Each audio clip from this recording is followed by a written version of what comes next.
365, página 365, questão 22. No circuito representado abaixo estão ligadas 5 lâmpadas iguais. Ele fez um formatinho de lâmpada ali, né? Eu não vou fazer.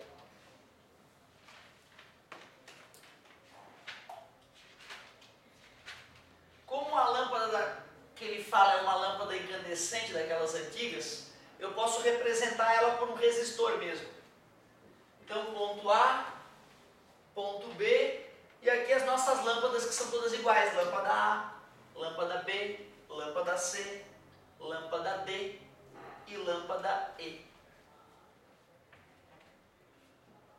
Lâmpadas iguais A, B, C, D e E. E há uma diferença de potencial entre os terminais do circuito e todas estão acesas. Qual delas está brilhando com maior intensidade? Então tem uma certa tensão aqui, né? Uma certa DDP, e ele quer saber qual que brilha mais. Primeiro, essa lâmpada ela está recebendo toda a atenção só para ela, porque ela está em paralelo com as demais, né? Cuidado, hein? Essa lâmpada não está em paralelo com essa, ela não está em paralelo com essa ou com aquela, ela não está em paralelo com aquela, ela está em paralelo com o resultado das outras. Logo, eu sei que, como a resistência equivalente dela vai ser menor do que a resistência das outras, eu sei que vai acabar passando uma corrente maior por ela. Então, de fato, é ela que brilha mais. Eu acho que estava perfeito. O senhor me prova matematicamente, por favor? Oh, por essa eu não esperava. Que boa pergunta, hein? Tu quer a prova matemática? Oh, bonito, bonito. Então, vamos fazer. Eu vou chamar de I a corrente que passa reto aqui e de I' a corrente que passa por baixo. Como é que eu calcularia isso? V igual a R vezes I. Chamei de V a tensão que atua no circuito todo, V. Vou chamar de R a resistência de cada lâmpada, R. Aí o I' eu vou poder calcular já, ó. A corrente que passa pela lâmpada E pode ser calculada por V sobre R. A tensão aplicada no circuito V e a resistência de cada lâmpada R. Se eu quiser calcular a corrente que percorre essa lâmpada A e essa lâmpada C, eu teria que proceder da seguinte maneira. Primeiro eu vou ter que achar o resistor equivalente delas. Uma tem resistência R, duas em paralelo com resistência R e a última resistência R. As que estão em paralelo eu poderia uni-las para transformar num único resistor que vale quanto, meus amigos? Obrigado, R sobre 2. Porque em paralelo, resistores iguais, é só dividir pelo número de resistores. E agora que elas estão em série, eu descobri que a resistência dessa perna toda aqui de cima ficou R mais R, 2R, 2R mais 0,5R, 2,5R. Esses 2,5R também estão recebendo uma tensão V. Então, se eu quiser calcular a corrente I que passa pela lâmpada A e pela lâmpada B, ficaria V igual a R vezes I. O V eu chamei de V mesmo. O R é 2,5R. Vamos calcular o I. V sobre 2,5R. Provei. Provei matematicamente que o I' é 2,5 vezes maior do que o I. Então está provado matematicamente que a lâmpada E brilha mais.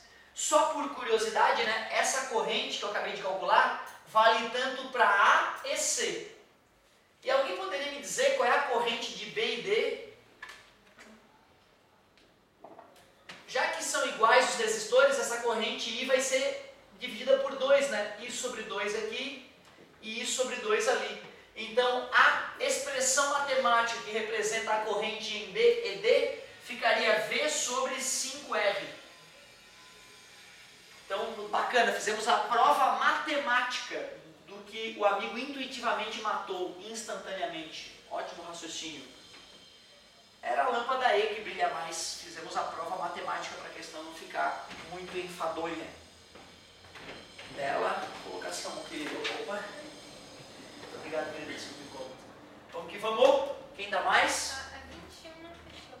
Beleza.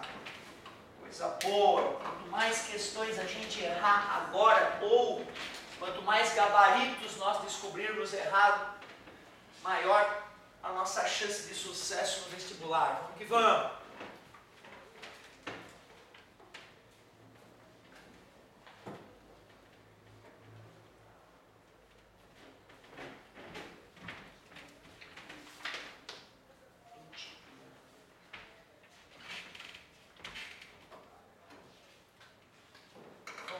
Nessa questão 21. Eu acho que os curtos-circuitos aqui é que estão nos atrapalhando. Vamos ver se é isso mesmo. Página 365, questão 21. O circuito sai do ponto A, tem uma resistência R, mais uma resistência R, outra resistência R e chega no ponto B. O problema é que duas dessas resistências estão com um fio condutor passando aqui por cima delas. Ó. Isso faz com que essa resistência deixe de existir. Outro curto-circuito ali, ó. Isso faz com que essas resistências que receberam o curto-circuito deixem de existir. E o circuito fica só com uma resistência R mesmo, do ponto A ao ponto B. Isso é que torna essa questão mais delicada, acredito eu. Deixa eu ver se é isso. A resistência equivalente entre os pontos A e B do circuito da figura é isso mesmo, é só R. É o curto-circuito, se tivesse as outras, é normal. Eu deveria ter reforçado a ideia de curto-circuito para vocês. Geralmente eu esqueço de comentar a ideia de curto-circuito. O bom é que agora vai ficar marcante isso. Se tiver um condutor passando por cima de um resistor, é como se ele deixasse de existir. Certo? Ele simplesmente desaparece do circuito. Letra C.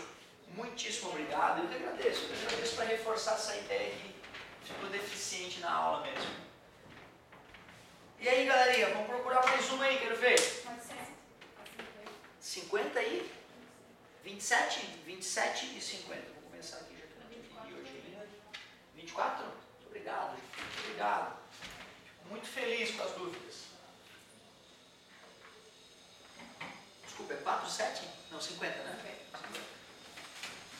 Página 369, questão 50.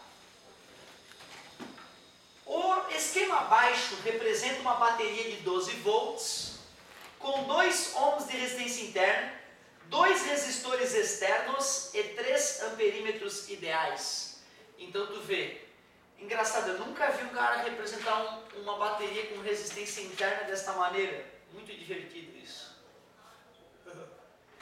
Nunca vi isso nesses 10 anos de sala de aula, o cara colocar a resistência interna desse jeito. Mas né, o cara tem o direito, vamos considerar aqui a liberdade poética. Amperímetro 1, aqui amperímetro 2, logo na sequência vem um resistorzinho de 6 ohms. Nessa última malha aqui do circuito, um amperímetro 3 e um resistor de 3 ohms. Já cheguei a falar para vocês de geradores elétricos? Não, né? Isso tornaria a questão um pouco mais chata. Falei? Falei? É possível que eu tenha falado de geradores elétricos. Né? A equação do gerador é V igual a E menos R vezes I. Mesmo que não tivesse falado, daria para a gente matar a questão. Aí o cara teria que ter um pouco mais de jogo de cintura para matar a questão. Mas vamos resolvê-la. Ele fala o seguinte: os amperímetros A1, A2 e A3 medem respectivamente em amperes. Muitíssimo obrigado. Tu vê, né? O jeito clássico de representar esta bateria com resistência interna seria a resistência interna dissociada da força eletromotriz. Então, por elegância, o certo seria colocar a resistência interna e a força eletromotriz. Ele colocou a resistência interna desenhada dentro da força eletromotriz. É até mais honesto do ponto de vista da realidade de uma bateria. Mas não é usual isso não, isso eu nunca tinha visto. Mas não vai mudar nada. Tu vê, na verdade, pessoal, não existe problema algum de eu simplesmente fingir que essa bateria aí é perfeita, que ela não tem resistência interna, e colocar a resistência interna da bateria para fora dela. Não teria problema nenhum eu dizer que essa resistência de 2 ohms está fora da bateria. Isso não vai mudar a solução do problema. Então eu acho que para facilitar a nossa vida seria legal isso, a gente fingir que aquela resistência interna estivesse fora da bateria e usar aquela bateria como uma bateria convencional, V 12 volts. Então, eu primeiro vou deixar o circuito mais simples, porque esses resistores que estão com as saídas conectadas, eles estão em paralelo. Então, a tensão que atuar num deles, atuará no outro. Então, eu vou começar a dar uma enxugada no meu circuito. Vou deixar essa resistência de 2 ohms aqui, que é interna da bateria, aqui paradinha, esperando. E eu vou juntar aqueles 2 outros resistores externos que estão em paralelo. Se tu tem alguma dificuldade de eu aplicar o macete, não tem problema nenhum. 1/6 mais 1/3 faz a conta.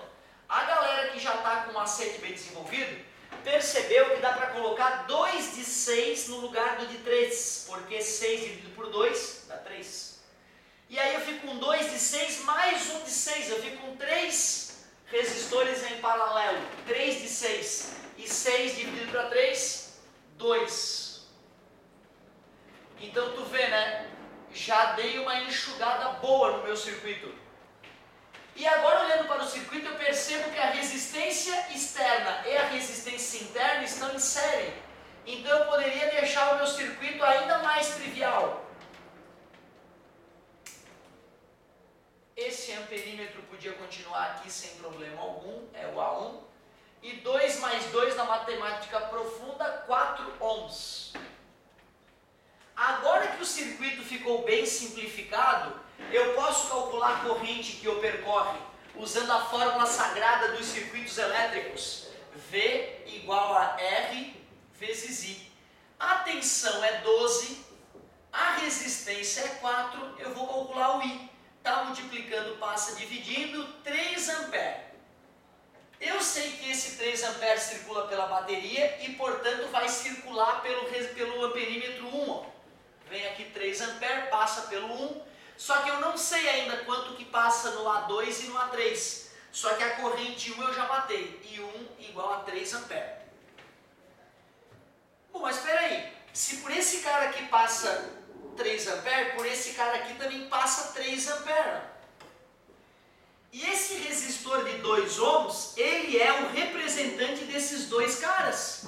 Se eu calcular a tensão que está atuando nele, essa tensão vale tanto para esse quanto para esse. Então é o que eu vou fazer. Eu vou fazer V igual a R vezes I nesse resistor equivalente.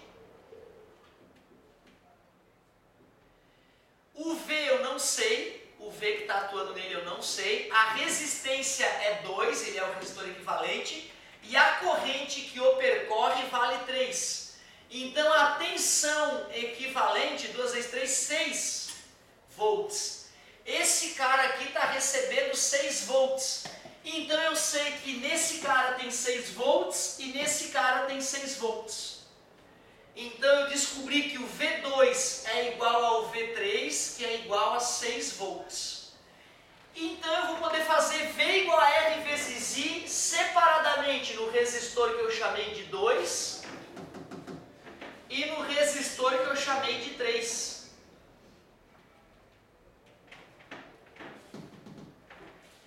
V2 eu acabei de descobrir que é 6 volts. R2 eu estou chamando de 6 ohms. Aí eu calculo, está multiplicando, passa dividindo, 6 dividido para 6, 1 ampere. Ah, então peraí, se por aqui passa 3 ampere e por aqui passa 1 ampere, obrigatoriamente 3 menos 1 tem que passar por esse cara aqui, 2 ampere.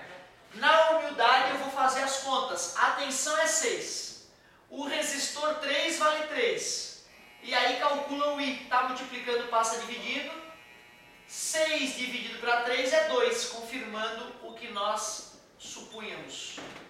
Assim nós descobrimos que a corrente no amperímetro 1 é 3 amperes, a corrente no amperímetro 2 é 1 ampere e a corrente no amperímetro 3, 2 amperes. Muito bem. Então tu vê, a gente não precisou usar os nossos conhecimentos de geradores, né? A gente não precisou pensar que isso era um gerador. A gente só teve que entender que a resistência interna poderia ser considerada externa, sem problema algum. Ótima questão essa questão 50, ótima. Tem mais algumas pedidas aí que eu já vou resolver na sequência. Tá aquela faixa aqui? Aquela seguida não, né? Daqui a pouco eu volto, Percebi que você não estava afim demais, não. Sacanagem. Valeu, galerinha. Obrigado pela paciência. Daqui a pouco estamos juntos de novo. Muito feliz com as várias dúvidas. Continuem assim.